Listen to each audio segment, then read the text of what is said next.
is Dr. Brian Monahan, the attending physician of the United States Congress. I'm all alone in a room right now, so I'm going to remove this face cover for the remainder of the video. Had I been present with another individual in the room, I would have retained the use of this face cover. I'd like to speak with you today about medical equipment, specifically about a device known as a pulse oximeter.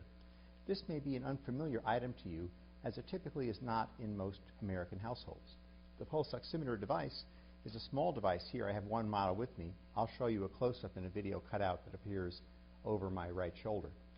This device is a revolutionary device that was developed in the 1970s by an engineer in Japan, and he came up with the concept that has revolutionized our ability to monitor the breathing status and work of oxygen transfer in the lungs with a non-invasive method. Before that time, it would be necessary to puncture the artery at the base of the thumb with a needle in a very painful procedure to take an arterial sample and then measure the actual oxygen and carbon dioxide and acid versus base of that blood sample. That's still important today in many settings, but for a monitoring setting, the pulse oximeter provides a very useful way to get a sense of how much oxygen is being carried in your blood. This simple device uses a light-emitting diode in the tip of the device, deep inside the instrument here, that transmits two frequencies of light through the skin around the fingernail, of typically the index finger, or it could be any finger. One light beam travels through and it's absorbed by the oxygen-carrying pigment in the blood known as hemoglobin. When that hemoglobin protein is carrying a molecule of oxygen, its optical properties and absorption of infrared light are slightly different.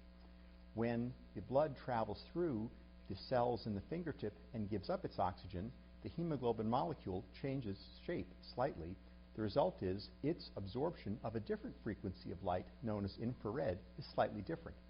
So by looking at the two frequencies of light being transmitted through your fingertip, the device can calculate what percentage of the hemoglobin protein is bound with oxygen, giving the term the oximetry of blood. The device also knows the amount of blood flow going through your fingertip by sensing that and converting that into a heart rate or pulse. So this device conveys both your heart rate and the amount of oxygen. I'll now demonstrate the device. It's very simple to use. This device here can be purchased at most internet retail sites for around $30 to $40. It's placed on the fingertip here, and after a few moments you can start to see it'll start blinking. You may not notice this in the video, but I'll show you a close-up. And within a few moments it'll tell me that I'm presently at 99% oxygen saturation in the blood with a heart rate of 82. So it's a pretty simple device here that gives very useful information. Now let's talk about why would you want to have such a device in your home. Let me remove it for a moment. You may be familiar with the New York Times editorial that was published on the 20th of April by a doctor named Richard Levitan, who's an emergency room physician. And what he noticed was, as part of the coronavirus disease in America, there was a condition where people would come to the emergency department and they would have the oxygen measured in their blood, and it would be low, so low that it was shocking. Normally, the pulse oximetry check that I just measured is a value greater than 92%. The lower it goes, the less oxygen is being traveled in your blood. And what he was observing was that many patients would come to the emergency room, typically with cough and fever, and they didn't appear to be short of breath.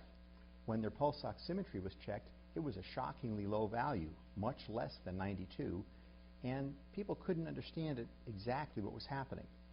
What was occurring is that as the virus invades the sacs of air in your lungs, it damages a particular part of the cells in the lining of your lungs that produce a substance called surfactant, and that allows the small, delicate membranes to remain open as the pressure of air changes in your chest, allowing air to rush in and out of your lungs.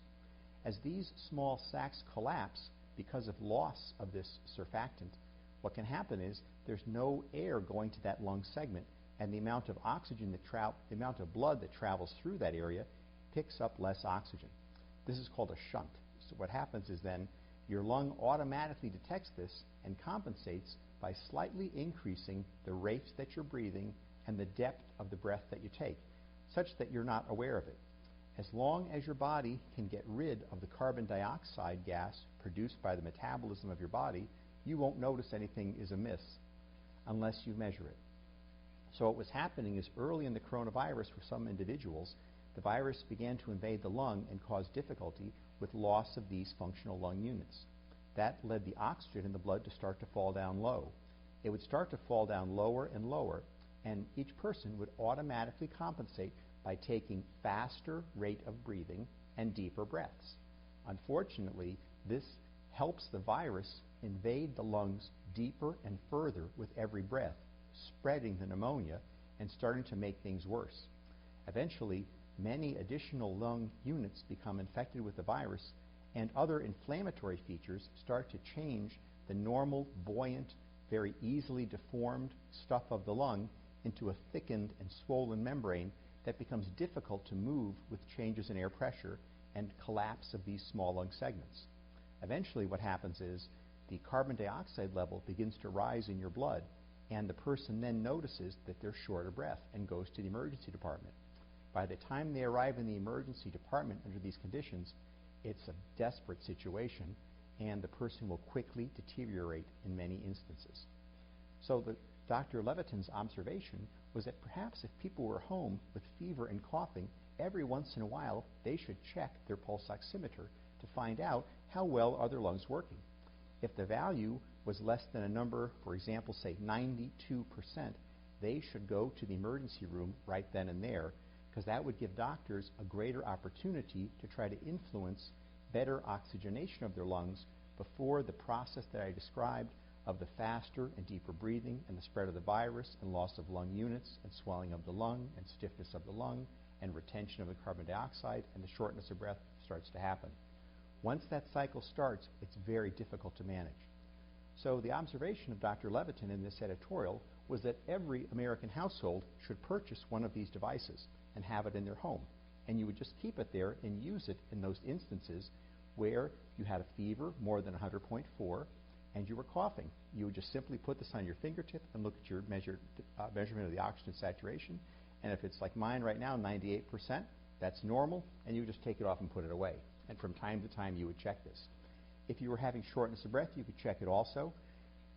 Like any medical device, one single measurement isn't fully informative if you should visit your emergency room or not. So I would encourage you, if you felt short of breath, to always go to seek medical attention at an emergency department, even if this device said you were okay. What I'm suggesting is, by having this device in your home, you might be more alert to detecting when your lung was having a more difficult situation with regard to burden of virus infection, and be able to seek a more effective intervention that the doctors would suggest before it got into a very advanced or bad situation. Thank you very much.